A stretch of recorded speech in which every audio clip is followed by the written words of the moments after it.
Bia Kamal Kanur Online TV kajan gua sama raja bana ling katung nentenas kia katuk nuari. Lera banlinga jan gua sama angut kan konur ede dari guru jin subscribe Kanur Online TV. Ka guru jaba bi notification bell kia lu dan nyudo take mishi berech dari jatwan ko jin belertin kon nung ka katung nat bika chwa lingi kia bikan chwa mala bika jika pes. Lera banlinga jan gua sama ere kan tuak rewi ka gambela ngai kori ka dan jitu rewi ka gambela raja en gwa dan ba raitin ka jan gwa sama bana rai kari ke chi tuak tiang ka bu kon chuwa ka rai niti ko ken chet karik tan kon ai tuak rewi ka pul dang ki ka refugees. Lera banlinga jan gwa sama shalat en wone chador en shal ke ber sep mentin warten chaja maka ber tiang ka tok tiang chala do shu kana duan ma wi pam te ka pam mugwit ber sep gwa dan den wartetin ka gambela wa shu ko rodin shu barba ne ka gwa dan shikan ma shikan ka dwaj chala do en majen doy kana nas amaj mi shal ke pikam en majen mo amaj mi te ka de ka metin kokien ke metin tiener kokien shikan rek mi shikan mo shikan lat duno chala do telram mi shikan jaj gwa dan doy kana en ber sep gwa santin wartin te kuma bun te kada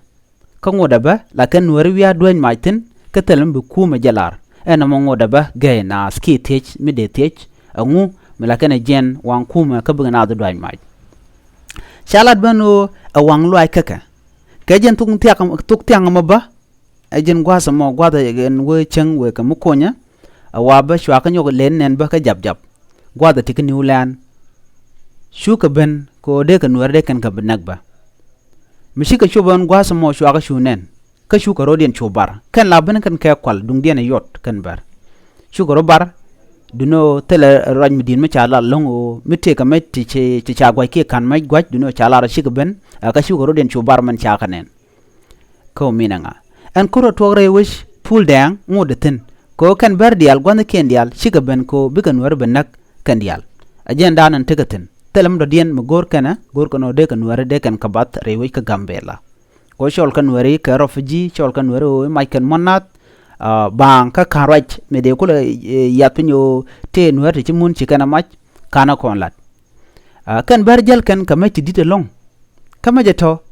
de na tijbo je kan kane e kuma mendian kama ka kuma buñ ci meti to ci ga de top kan bar shaka mo kamay kuma shaka mo amaj kuma chalke kuma so Sudan kan barjal kan KP kamne kan RPG ne kamati dit ko ken ti chikan ga de jegre we ki Ethiopia shu kan war shu paraka rewish ka puldang dungdo shu aka tagyok shu ramoring ne ke ban yande chalat benu shamalulat a pasro nuari lu kan nuari engo shika de nyen kabar ko ngode nuar ba shika kan ne shika kan magbarto ber akan bayo ko bugan war benak amana pastor bo mishi baraka jeg bo shigan ga depal de kan kanak ani ke jian dien shwa pul dang lo dwan mach akan ber ko shike de ni ken ti shikan kan ngej wi ni ken non ka peng mudira long alo kan jel ka boni ko de kan ware de kan kanak rega mo churo da lat tiang kana pan ka changdar en kan berman gor kan wasme gor kan o de kan werde kan kabat ajen mandana tekaten ko kan ideal kon tilan ware tindrai ka gambela bitke wi kan o dong de ber de kan siang jeg mo de kan pal duno ngodo wona kan kam wo kan yam kari ga to kari tilat ka rodien rewish ka gambela tungut kana kapchong ber lat kan long bano de kan wade kan kamaki de kan pengmudi de kan anak de kan gwaskal de kan mak ka de kan nak na mo lat kan long ka channel ken ki media na ken mugoro den warde ko rodien gang ka dupre de ka ro gang ka jam ne te ka kemne ki gwan ken dial de ka rodien gang shigan de goro te grek me de to kaka ko de ka rodien gang mi ci kuma buñ mi ce ken lo chana cheka lon ko der ka gang de na rodien gang na mo kel me de yana lingano ken kam dial tere wi ke gambela de ko den gang kene de kon la nuare de ko den gang ne de konante ka gambela shike nuer ber sep ken jab de ko den gang ba ko gang kanetek tele ngon mi shiraro de bagang ngodi ya lar kan ran gang rode ti ka chuon ko de ro gang ti ka chuon ko de ri dorba de tek duken de ri jalar namo ajan le dande yil nga jan gwasame mi jiram jidit ka jan channel me bi goro jin subscribe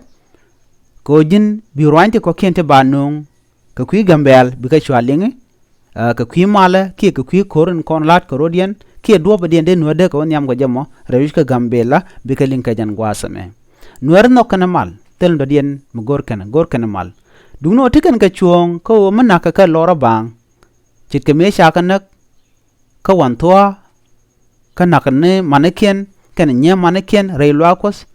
chana na kan werzun chana bna gwasame kan wanyil ka chana binyo nak ka turbil ka chana nak ka berber sap ka chana nak ka pinyido ka chana nak ka jiwa ke ka tafar kan gwa dialati na kan warthin ka telama gor ke balalet me jira me jidit ka jan channel me bi gorjin be subscribe ki be nyo ne ko ken gor kana mal ana shin kamal nono biata kamal